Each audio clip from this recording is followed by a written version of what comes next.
Here there be spoilers. And today we'll see how well this goes. Someone is refusing to nap because she doesn't feel well. Okay, but it's appropriate. Today I'm going to be giving a very brief review of a film that I heartily recommend to people in the pro-life community, especially those who would like to recommend a film to the more skeptical members of their social and familial circles.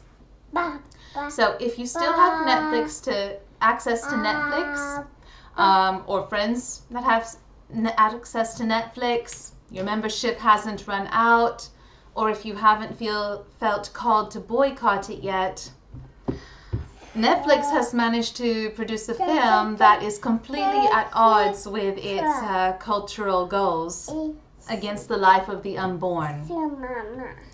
I Am Mother has, I think you would say, 3 different themes going on in it. A science fiction element, the element is a thriller, and its social commentary. The thriller it's pretty solid.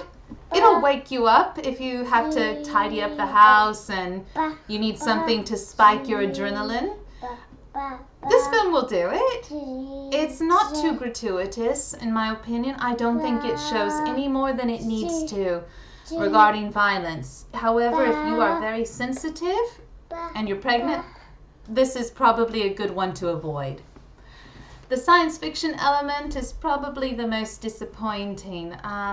As a lover of science fiction, for me the best science fiction alters a rule, a law, some piece of technology, some piece of reality, alters one aspect and then sees how the rest of that, how the ramifications play out in the rest of our lives.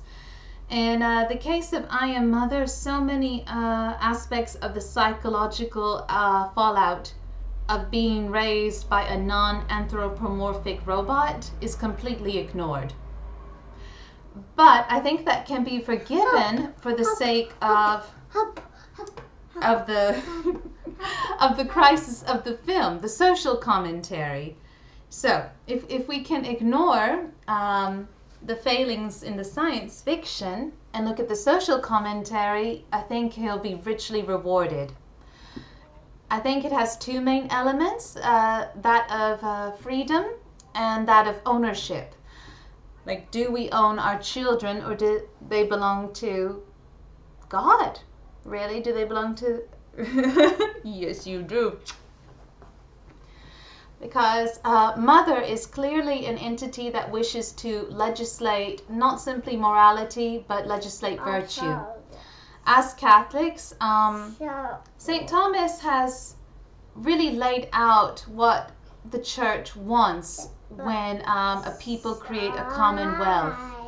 We do create commonwealths not simply to survive, but because we like each other, because we want to create a good political and virtuous environment. In many ways, our laws are not just geared at preserving law and order, but at actually making things good.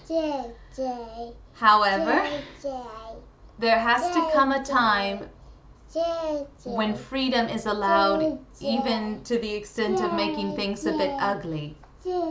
In Proverbs chapter 30, verse 33, St. Thomas pointed this out in his question 96 of the Summa Theologiae.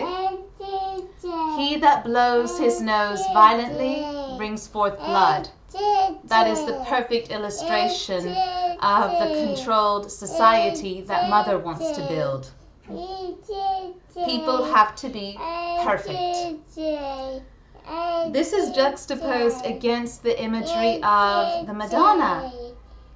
Strangely enough, Hilary Swank's character, the woman, who is a post-apocalyptic survivor, maybe not the perfect person compared with Daughter, the other character in the show, but she has an intense Marian devotion. And I think that one of the most striking things about the Catholic faith is the amount of freedom that is allowed. Up to the fact that hell exists because people have to be free to choose between God in the afterlife or between concealing themselves from Him in the afterlife, which is what hell is. It is a choice to conceal oneself from God for eternity. What? What's wrong? Kissy, kissy? Now,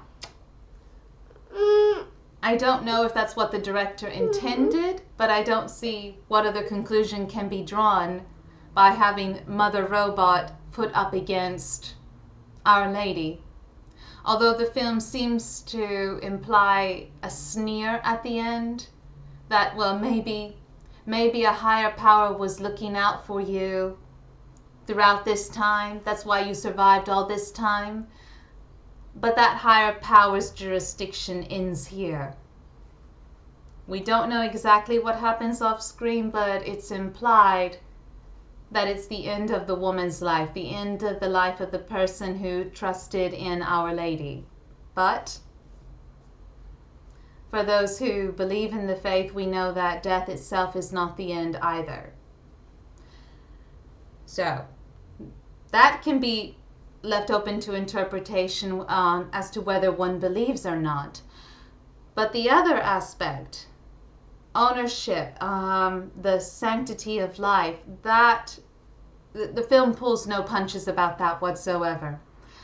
As we know in the pro-life movement, those who are pro-abortion, those who believe that dependent lives should be subjugated to the wishes of more independent lives, have been stretching the term abortion to encompass greater and greater stages of development. Of course, originally it was only supposed to apply to killing the baby in the first trimester of the pregnancy. Now it has been stretched up to birth in the term partial birth abortion. And we know people who are arguing for infanticide to be placed under the umbrella of abortion for as late as up to 2 years of the child's development. Richard Dawkins, for example, argued for this, although he tried to backpedal and say he would only apply it to a child that was suffering a great illness, a child who was in a great deal of pain. The man he was conversing with made it absolutely clear that he would require no such conditions to impose this infanticide. She'll be back soon, honey. And that's what Mother calls it too when she eliminates imperfect children. It's absolutely bone-chilling when the child, the sweet little girl that we see at the beginning of the film, is revealed to have suffered such an untimely and heartless execution. Although people who are paying attention and who can do the math will probably realize that something is utterly off at the beginning of the film. The revelation of what happened to this child is hopefully something that would trouble the heart of someone who supports abortion. That would maybe give them something to think about as they argue for abortion on demand and with no apology. Yes, it's mine. And here's yours. So if you have a colleague who's constantly harassing you at work about your pro-life positions, if you have difficult relatives that you would like to win over through art, and if you need muff, and if you need something to wake you up at the end of the evening, I can recommend this film. It might not be a film to last through the ages, but it is an excellent representation of the failings of our times. Thank you all and God bless. Can you say bye-bye? Bye.